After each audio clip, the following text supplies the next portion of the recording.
What is up, guys? Arm here today, and today I have for you a new series starting up. We're going to call it Beginner's Guides for Blade and Soul. So in this video series, what we're going to do is we're going to go through some of the more difficult concepts in the game that aren't explained well. Not necessarily difficult, but they aren't explained well. So things like the different currencies, where you redeem them, things like outfits and how gems work and why they're so useful, pets, weapon alterations, a whole bunch of systems in the game that exist but don't have clear explanations. So the first one we're going to do is we're going to go through currencies, the different currencies in the game. So if you open up your options menu, you head over to Game, and then you head over to the bottom at HUD Information. You have all the different currencies in the game. They show up right here, and they're kind of confusing. You really, like, money makes common sense, gold, silver, bronze, but we're going to go through it anyway. But all these other currencies, where do you get them, where do you exchange them, what are they good for, and things like that. So let's get into it. So first and foremost, money is used at the marketplace. It's used from all of the vendors in the game, and you use it to buy anything you want. For example, if you're just looking for unsealing charms because you're out, search it, and actually it came up and didn't, so I don't know why. So you look up unsealing charms and you see you have price for unsealing charms, you go ahead and that's how much it costs for each. Also, when you sell your items, you are paid in this currency. Alright, so what else can gold do? Well, gold can be used on the currency exchange site, where you exchange your current gold for a price of N coins, which then are transferred into Hong Moon coins, which are down here. So these N coins are what you buy if you were to put like $5 into the game, you get 400 N coin. So this 400 N coin can be used to trade for gold or purchase things on the cash shop, which is located at F10. If you want to play this game free to play and get stuff from the cash shop without having to put real money in, this is how you get it. You exchange your gold, someone pays you an N coin, but the N coin gets turned into a currency called Hong Moon coins. It's essentially the N coin value here times 90%. You lose 10% due to a tax. So your Hong Moon coin tally can be used in the cash shop. So you see you have two options here. You have N coin, you have Hong Moon coin. So if you're purchasing items with N coin, the money, actual real-life currency transferred into the in-game currency, this is the store you buy from. If you're buying from with Hong Moon coins, which is what you trade your in-game currency for, with people that pay you in real-game currency, real-life currency. I know this is getting confusing, but this is where you spend your Hong Moon coin. And as you can see, there are less options in the Hong Moon coin store than there is in the N coin store. You see there's far less tallies to pick here. So, but you still have the majority of the high demand things that people are looking for in the game. So that's your idea on gold, your Hong Moon coin, and your N coin. Okay, so let's go on over to the next thing. So the next thing we're going to discuss is we're going to go through the battle trade and the battle points and that. So down here you see Zenbean and you see battle point. So Zenbeans can be exchanged at any merchant in major cities that has a Zenbean icon. So we're actually going to blow up the map here, and we'll try to zoom in any further. No, I can't, but you can see if I hover over the little icons here, we have a Zenbean trader and a battleground trader. So battleground traders use the battle points, and Zenbean traders use the Zenbean points. So there's a whole bunch of different items you can buy from this. That basically has to deal with your dual match results. So wins give you a certain amount, losses give you a certain amount, and daily quests for them give you a certain amount. There's a whole bunch of cool rewards you can buy on this. One of the more interesting ones is your Hong Moon pellet, which you need to get your left mouse button skill. And the only other way to get that is through clan crafting or through Dragon Express. So if you want to get a Hong Moon pellet, you're going to have to do a lot of player versus player. But anyway, there's a whole bunch of different things you can hear here. There's your tag match rank and your dual match rank influence your rewards that you can buy. For example, you need to be gold ranked to get the gold, etc., etc. So, and then there's common common rewards that you can get regardless of your rank. If you go to the Battleground Trader, they have similar rewards, but they do have some other stuff. So you've got different costumes, you've got Galaxy Fragments instead of other items over on the other side, Whirlwind Tokens, which are used to redeem the same sort of items. Yeah, so that's basically that. Then you have Bravery Tokens. It actually looks like it's going to be a bit cheaper to go through the Battle Point method to get your Hong Moon pellet, because the Bravery Tokens are much cheaper than the Zenbean tokens. Anyway, that's an aside point. So you can buy the same sort of items, and then there's also the PvP Soul Shield set that you can purchase over here from the Battleground Trader as well. These Galaxy Fragments are pretty commonly rewarded in daily dashes, so go ahead and look through your rewards to see if you have many, if you want to try and get a quick soul shield upgrade on your current soul shield.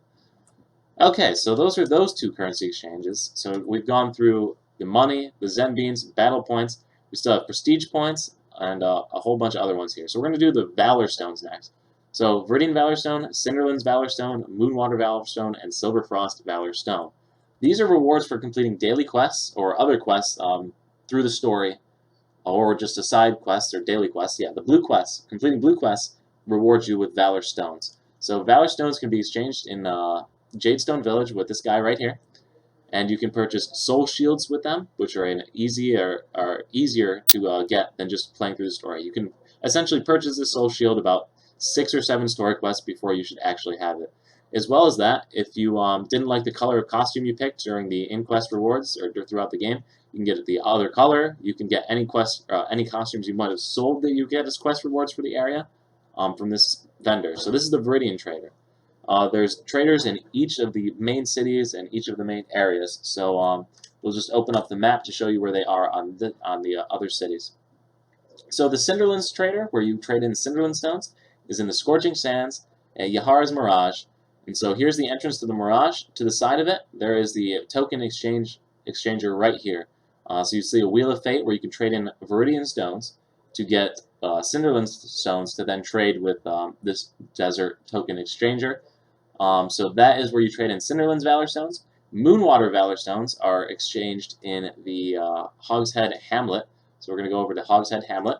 And this trader is over by the, it's across from the banker in this area. So you head across, and you'll see another Wheel of Fate where you can trade up your Cinderland Stones for Moonwater Stones. And then the trader over here has different gear, level 45 gear that you can purchase, as well as soul shields and a whole bunch of other little trinkety sort of items and costumes that you get throughout completing the story in Moonwater Plains. For Silverfrost Valor Stones, there are actually multiple locations to trade. There's 2. So the first is in Grand Harvest Square. So let me zoom in on this map, and we'll zoom in on Grand Harvest Square.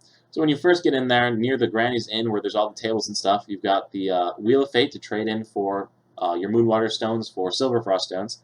And then your Silverfrost Stones can be used to redeem stuff you get as quest rewards throughout completing the main story in this area of Zyway, or this Silverfrost area. Now, after you're done exchanging over there, when you get further in the game, up at Northreach, let's get over here to Northreach, one of the final areas you reach in the game, there is another Wheel of Fate and Silverfrost Stone Exchanger. So you trade in your Silverfrost Stones into this one, and it gives you rewards based on just randomly generated. So you can get gem pouches. There's a whole bunch of other different rewards. They're all escaping me at this moment. But this is where you trade in your Silverfrost Stones at the end game for more end game related materials and items. Okay, so those are your stones and what they do and where you go to use them and all of that. So next currency we're going to do is we're going to go ahead and do the Naaru Coins and Naaru Silver. Naaru Gold doesn't have a use yet in the NA client. So if we go ahead and look, where am I going to go to look? I want to find a regular banker. Yeah, so here's the banker over here. So Naaru Coins are rewarded from just beating daily dungeons. I have 85 of them. They are rewarded for killing enemies in certain areas like Grimhorn Wilds or Celestial Basin or other things. They're just random drops from enemies. And they can be exchanged at the at the shop of these guys. You can put in 20 of them for a Naaru Silver.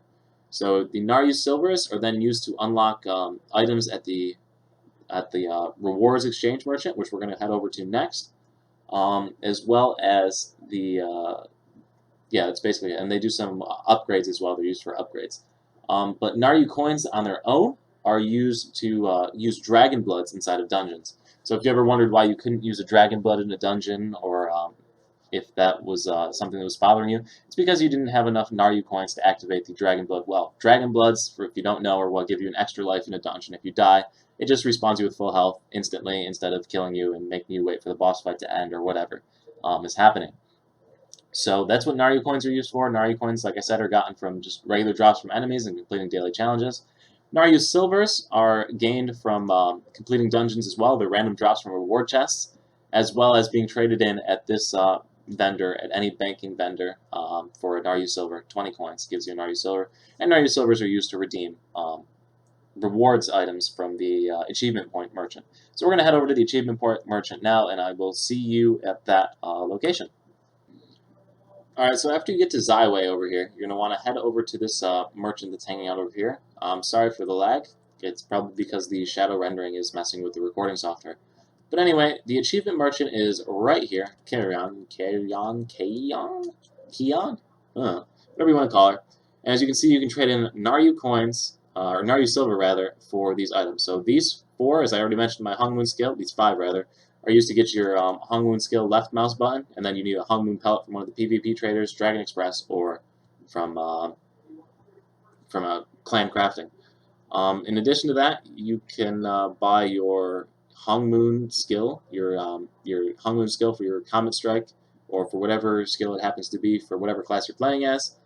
And yeah, that's what the Naaru Silvers are used for, as well as weapon upgrades, or different equipment upgrades rather. And so that goes through those. So now, what else we got here on our HUD information? Naaru Silver, Naaru Coin done. So all I think I got left are prestige points. So prestige points are are located down here. So when you kill enemies for your faction, so I'm too low a level, or too high a level rather, to go somewhere where I can just kill them easily solo. But if you're killing enemies in faction areas such as the Cinderlands, and you're like a level 25 or whatever, the enemies will drop prestige points as you kill them. You'll gain prestige points for killing the enemy. These prestige points mark you for other enemy players to show you that, hey, this guy's worth a lot of points if you kill him, so they should go and try and kill you. So if you do survive long enough, you can exchange these prestige points, and I'm going to go to that location next. In the Cinderlands, or for every single area has one, a prestige points exchange merchant. So we'll head over to that one, and I'll see you at the next part. Alright, so we are at the Cinderlands for the faction merchant, so we're going to head over to them right now. Your faction merchant will differ depending on which faction you're on, and it's essentially just a place where you exchange your prestige points or other currencies to get rewards based on your prestige ranking. So if you want to see your prestige ranking, you have to go into your P menu, then you hit PvP, and that's a lot. You hit faction, and it shows you where your faction contribution points are. So prestige points can be exchanged for contribution points in your faction, and then you can use those contribution ranks to purchase items. So we have our prestige exchange merchant right here at the end in the Cinderlands for Cerulean. It'll be in a different location. So what you do is every exchange point, or every prestige point that you get, you can exchange for points into your faction ranking, which I just showed you is viewable on this menu. This contribution point ranking lets you purchase items from these different people based on your ranking. Yeah, pretty simple and straightforward how that works. So that's what the prestige points are used for, enhancing your faction ranking. And with that, I believe, nope, one more. I keep saying one more each time. We have Celestial Peaches from Celestial Basin now to go over. So that's the new area that just got it added in the latest patch, and we're going to head over there now, so I'll see you at that part. Alright, so we are now at the Celestial Basin, just fast traveled over here, and as you can see, there's a whole bunch of quests that pop up over here, and it's kind of confusing at first. I made a little video guide on Celestial Basin alone, but as a general summary and quick idea on it, as you complete these quests that pop over here, and it shows you on your map where each quest is, so you got 1, 2, 3, which is these quests down here. If I could get them to show up, yeah, so you see I have 1, 2, 3, 4, 5 that pop up here. They give you celestial peaches, and actually, if I just minimize my map, I should be able to see everything. Yep. So they give you celestial peaches for completing each of these quests. After you complete 3 quests, you get 5 more, and you get to keep going and going and going to build up your tally of celestial peaches. Celestial peaches are redeemed at this coin exchange merchant over here, and she gives you mystic badges, which are really, really cool. They give you bonus damage or bonus skills and whatnot. Forging orbs, the rock, and skin that I still can't pronounce. Taikon, I don't know. Anyway, Flowers of Lament, your 6, 7, and 8 Secret Logani Soul Shields, if you don't want to have to farm up tons of Soul Shields to salvage and then go ahead and purchase it. All the weapons you need for your various upgrades to go through legendary stages. XP charms, so like a 1,000,000 point XP charm for 25,000 peaches. You got the 100 experience or 100,000 charms for 3,000. Lots of cool items to go through and that you can purchase with these Celestial Peaches. So now with that, I do believe I've covered every single currency that you have in the game. If there's any I missed, leave it in the comment section and I'll figure something out on how to display it. Right? Just last check. Yeah, I believe that is it. I believe I've got it all. So thanks for watching, guys. I hope you found this video useful. If you did, please leave a like and subscribe. There's a lot of Blade and Soul content on this channel, so make sure to check it out. And I'll see you at the next video, guys. Peace.